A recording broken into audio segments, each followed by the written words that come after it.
Whimsical, cozy, and delicate. Watercolor paints, in my opinion, are one of the most beginner-friendly of all mediums. They are really easy to pick up from the store. They often come in little packs like this, even if you get the Crayola kind. Easy to maintain and generally mess-free. It's no surprise that a lot of beginners gravitate towards them, but they're a little bit tricky as a medium when you first pick them up. Now, the way that I understand watercolor paint is different than the way that I've been taught throughout art school. And today I wanted to share with you the secret to understanding and using watercolor like no one else. But before we get started, hi, I'm Jen. I am an art school graduate and I'm super passionate about all things creative living. And on this channel, I talk about a lot of ways to become more creative in your life. I also do have paintings and prints available in my online shop. So if you like target sprees, self-care, journaling, I really do think that you would like my art. I do ship out artwork every Saturday or sooner, so if you want to pick up something of your own and have it mailed to your doorstep, follow the link in the description. So how do you approach watercolor as a total beginner? In my opinion, it all comes down to understanding the medium. So today we're going to be covering 5 distinct characteristics of watercolor paints, very useful techniques that you can use and start implementing in your watercolors. So let's do it, let's get painting. Quick editor's note here. So I said that my understanding of watercolor is different, but I forgot to say why. It's because when I was in a biology class, we were going over properties of water, and that's when I really started to think of watercolor paints very differently. So the properties I'm going to share today are going to be from like a bird's eye view of how water physically works and interacts with other water droplets, and it's going to be from more of a science background than an artsy background, which I personally find super helpful when using this medium. Anyway, onto the video. So I have a Daler Rowney watercolor paints here with me today.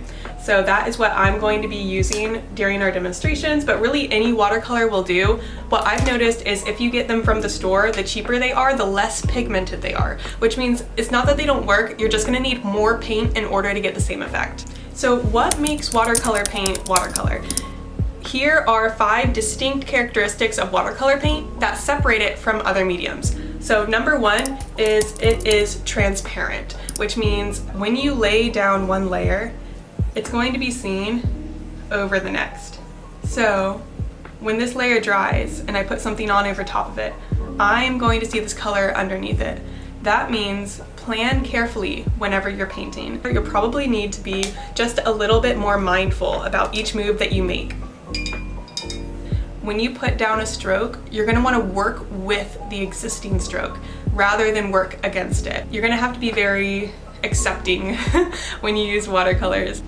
Number 2, watercolor paints are cohesive, meaning it sticks to itself. So if you lay one water droplet next to another, it's going to naturally and physically want to move closer to one another. Even if it doesn't initially touch in the beginning, the water will want to gravitate towards it and complete that picture, so to say. So that whenever I have this clear water next to this colored water, if I just basically touch those two together, suddenly everything spreads. So you can use this property of cohesion whenever you want to create gradients or fill up large areas. You don't have to do a lot of intentionally putting color down with watercolor because watercolor does a lot of the work for you. When you think about spilling something on a table, that spill is going to spread. The same thing happens with watercolor paint when you add pigment to the water. Number 3, it's adhesive, which means that the water in the paint will want to stick to other things the same way that it sticks to itself. So this is very useful for if you make a mistake and you want to pick your mistake up. You can grab a piece of paper, paper towel, and you can just pick it right back up. How nice! How nice is that? It's completely gone. It's awesome. So whenever I'm using watercolor paint, I am trying to let the water sit on top of the paper rather than touch my brush to the paper. This is what's going to let that adhesion quality really play, because when the water starts to become tinted and stained with color, it'll be more difficult to pick it up. So if you are wanting to pick up color, do it soon, do it quickly, so that way the paper doesn't get stained before you go to pick it up. Number 4, watercolor paint is quick to dry, which is awesome for people who are impatient like me. So that means relative to other mediums like acrylic or oil, even acrylic is a little bit faster to dry than oil, but watercolor, I don't know, something about it, it dries super fast. So that means you can work quickly with it. What I like to do is look for the shine on top of the paper. If I see shine, that means it's wet. If I don't see shine, that means it's dry, and that means it's ready for a new layer. Keep in mind the wetness or dryness of your paper when painting, because it'll change the effect whenever you go in. Number 5, it rehydrates. So as we were talking about earlier, if you have a stroke on your paper that you don't entirely like, so if I'm looking at this stroke I just created, I'm seeing a little bit of shine on there, which means it can likely still be rehydrated. I'm gonna grab clean water and I'm gonna rub little circles. Notice how that stroke just completely disappears. That edge completely disappears. It's so cool. I love it. I am rehydrating the existing pigment on the page so that if you ever don't want something that you've put down clean water and rub little circles with your brush, and that edge will disappear as long as it hasn't fully stained the paper. So cool. I love it. There are 5 qualities. It's transparent, cohesive, adhesive, quick to dry, and it rehydrates. Keep those 5 things in mind whenever you're painting so that you can know how the paint will react with you when you're making moves with it. Now that we have gone through a few watercolor techniques, I'm gonna do a quick little paint along and kind of describe the different effects that I'm doing during this paint along. Let's do it. So one of my favorite things to paint, like just chillin', just to chill paint, is these little vase guys. They're just so much fun and cute and cool, and I just love them. I just love these little vase guys. More vase guys. Show me more vase guys, they said. They want to see more vase guys, and I give the guys what they want. So, oh, no. I can't have this, why? I just spilled watercolor paint on this guy. That's okay. I'm gonna show you how to fix it because I gotta do that now while it's wet. Okay, let's do this. Let's fix it first. So, lesson 101 in happy accidents. This is not necessarily a happy accident, but it is an accident and we're gonna fix it. So I'm gonna completely clean off my brush in little circles, as I said. Little circles. This is called working with your medium, not against your medium, because, look, see? This is why we don't panic. This is why we just work with it. Perfect learning example. So now that I have rehydrated that paint, I can grab that thing off. Bro, almost like new again. What a learning moment there. I didn't panic at all. We just made it all better. Anyway, now I'm just gonna do a little paint along so that you guys can paint some vases with me. Let's do this thing. Let's make our little flowers first. So, I want to make sure this water sits on top. I'm not putting much pressure at all when I put this pigment down. And notice what I did right there was I just put down some clean water, grabbed some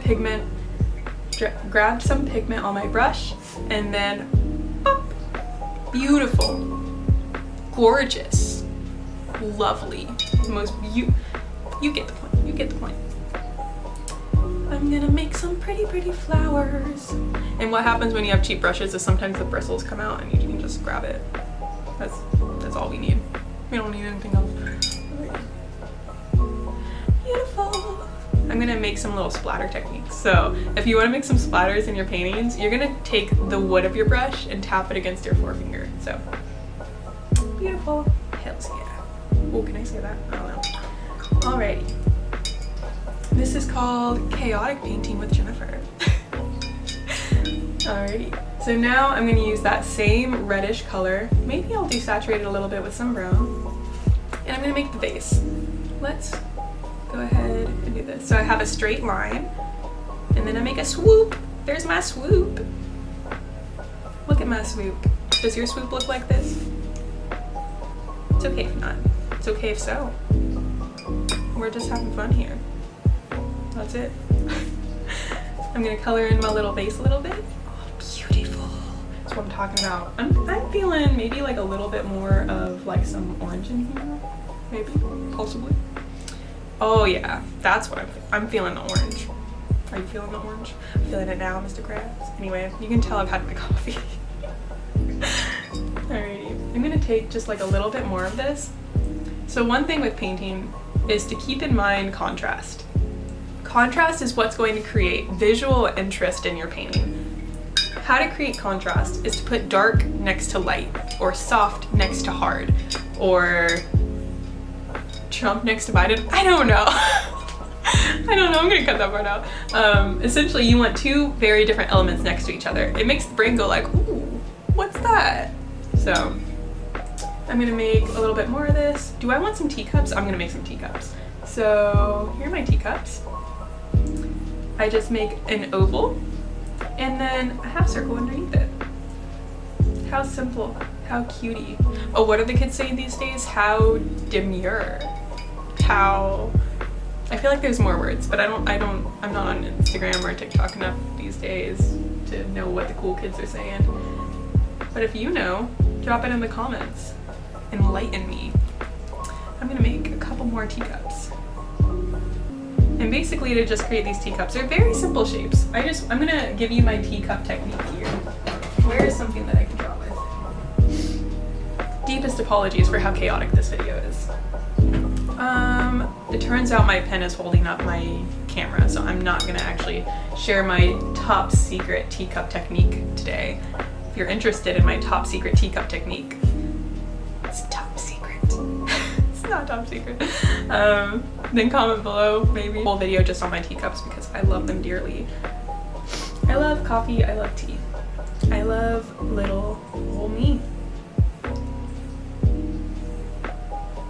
So here, I'm just grabbing a little pigment and touching the edges of this shape to define the edge.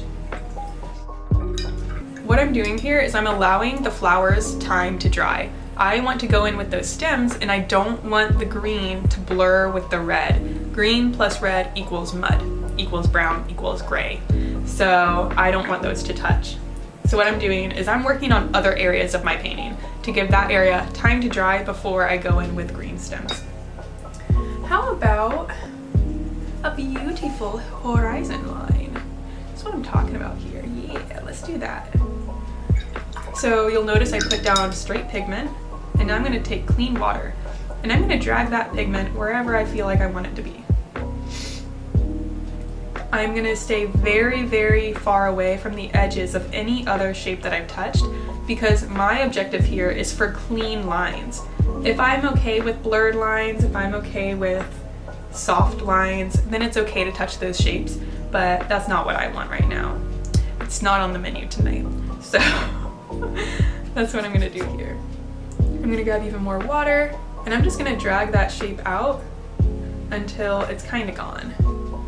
We're kind of creating these really cute abstract looking bases.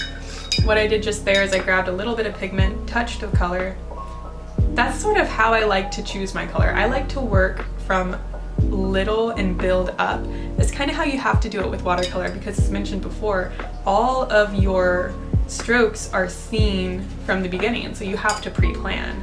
You can't just go in bold and say, oh, I'll fix it later, the way that you can with acrylic paint. You have to pre-plan and you have to be very conscious about the choices that you're making. Let's see, because it'll show up later. One thing that I do if I feel like I've made a choice that I regret with watercolor, number one, I see if I can remove it with either a paper towel or with clean water and rehydrating the paint that's on the paper. Or I just grab a new piece of paper and I just restart because I'd rather have clean, fresh energy than trying to work out what's already there.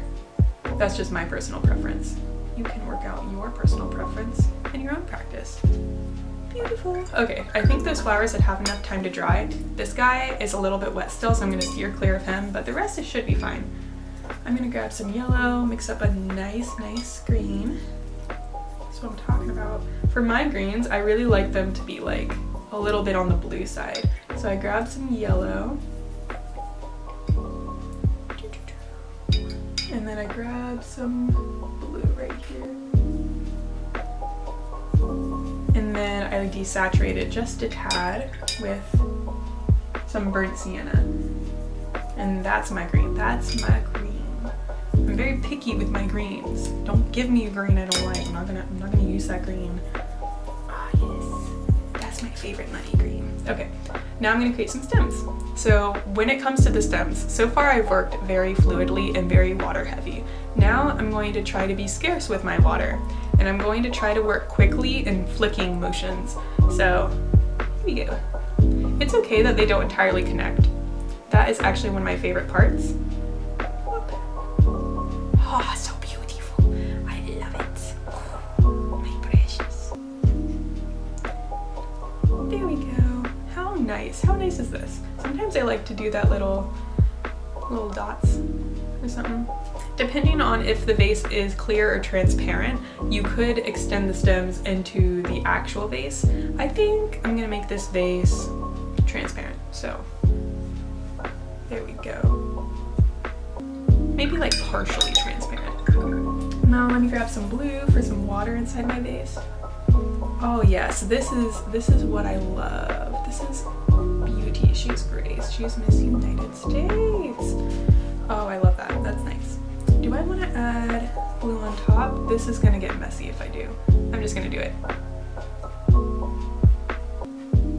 See, that's something that is like a question mark in my head. Am I regretting that? Can't tell. Sometimes you can just work and just, I think I regret it, so I'm gonna take that up. See, you don't gotta be too intimidated. I just took that right back up. Everything's fine.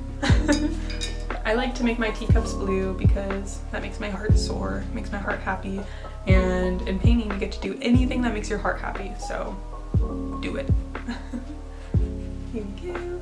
Alrighty, I think that's pretty cute. Maybe do I want to add a little bit of blue behind? Just to add like a little window element, or just like some atmosphere. Let's see, maybe if yeah, I like that. That's fine. Okay. Alrighty, so there's a little tutorial of how to do a cute little vase painting. I hope that this video was fun and exciting for you, because it was fun and exciting for me, especially now that I can start drinking my coffee again. Look how cute this mug is. Target. What can I say? So I hope that gives you a little bit of background, it's a little bit of context as to what watercolor paint is, how it works, and how you can interact with it to get the desired effects. This was really just a breakdown of, you know, the properties of watercolor paint. I'm curious if you have any other questions. Maybe I'll make more videos about, you know, more things about watercolor, because I've really been loving watercolor lately. If you enjoyed this video at all, definitely like this video and subscribe, because I'm going to be using those analytics to tell me what kind of videos to make more of. So let me know. As always, any amount of time you choose to spend on this channel here with me is a gift. I really do consider it a gift. Like,